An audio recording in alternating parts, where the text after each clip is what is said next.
এখন ফেসবুকে যেটা দিছে এটা হলো আমি মনে করি ফেক একটা কথাবার্তা, কিন্তু বাজারের সাথে সমঝোতা নাই। ফেসবুকে দেখলাম দেওয়া 40 টাকা কিলো, এখানে দেখলাম আরো বেশি। আর সেনাবাহিনী বলছে তালিকা দেখলাম যে 70 টাকা পেঁয়াজ, আসলে 70 টাকা পাইতেছি না। মানে মনে হচ্ছে যে কেউ ধোঁকা দিচ্ছে, ওপেন প্রকাশ্যে ধোঁকা মারছে, এরকম কিছু মনে হচ্ছে। মিডিয়াতে যা দেখা যাচ্ছে এটা বাজারের সাথে কোনো সামঞ্জস্য নাই। ফেসবুকে যে জিনিসটা আইছে বললাম না, এই জিনিসটা কোথাতে আসলো আর যে আপনার এরা দিল, এটা আমার তো বিষয় হয় না। এটাই এক হিসাবে গুজব, এটা মানে মানুষের মুখে মুখে চলতে আছে, কিন্তু আদতে বাস্তবে এভাবে এত হস্তা হয় নাই।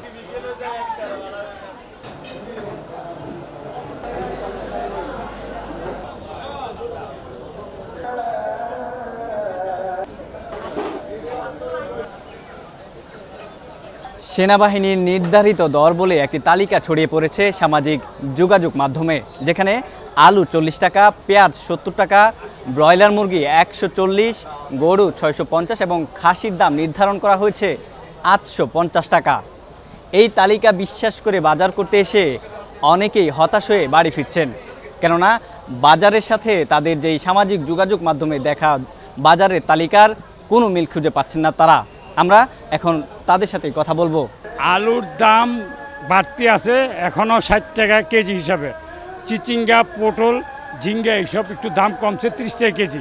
এখন ফেসবুকে যেটা দিছে এটা হলো আমি মনে করি ফেক একটা কথাবার্তা, কিন্তু বাজারের সাথে সমঝোতা নাই। ফেসবুকে দেখলাম দেওয়া 40 টাকা কিলো, এখানে দেখলাম আরো বেশি। পাল্লা 200 টাকা হওয়ার কথা, সে জায়গায় 250 টাকা। তালিকা অনুযায়ী কেনার চিন্তা করছিলাম, কিন্তু এখানে তো ওইভাবে পাওয়া যায় না। আর সেনাবাহিনী বলছে তালিকা দেখলাম যে 70 টাকা পেঁয়াজ, আসলে 70 টাকা পাইতেছি না। ভুয়া কিনা তাও জানি না, আমরা দেখতে পারতেছি যে আসলে তালিকাটা হয়েছে, কিন্তু কে করছে, কারা করছে, আসলে এটা জানতেছি না। বাজারের সাথে ওইটার সাথে কোনো মিল নেই। বিভিন্ন মিডিয়া থেকে দেখলাম যে আপনার পেঁয়াজের দাম 72 টাকা পাইকারি বাজারের থেকে প্রতি কেজি পার পিস পড়তেছে, কিন্তু আপনার এখন খুচরা বাজারগুলোতে আসার পর আমরা দেখতেছি 110 টাকা, 115 টাকা, 120 টাকা। মানে মনে হচ্ছে যে কেউ ধোঁকা দিচ্ছে, ওপেন প্রকাশ্যে ধোঁকা মারছে, এরকম কিছু মনে হচ্ছে। যে মিডিয়ায় দেখে আসি, বাসাতে বসে দেখি একটা, বাজার আসার পর খুচরা বাজারগুলো দেখে আর এক রকম। মিডিয়াতে যা দেখা যাচ্ছে এটা বাজারের সাথে কোনো সামঞ্জস্য নাই। একটা সার্কুলার আমরা দেখছিলাম মিডিয়াতে, একটা পণ্য তালিকা, মুরগি সব কিছু, মুরগি, আলু, পেঁয়াজ, আদার্স অনেক কাঁচামাল সবজির দাম যারা ছিল এটার সাথে মিল পাওয়া যেতেছে না।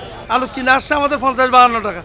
ফেসবুকে যে জিনিসটা আইছে বললাম না, এই জিনিসটা কোথাতে আসলো আর যে আপনার এরা দিল, এটা আমার তো বিষয় হয় না। মানে আলাদা একটা গুজব বের করছে, বুঝছেন?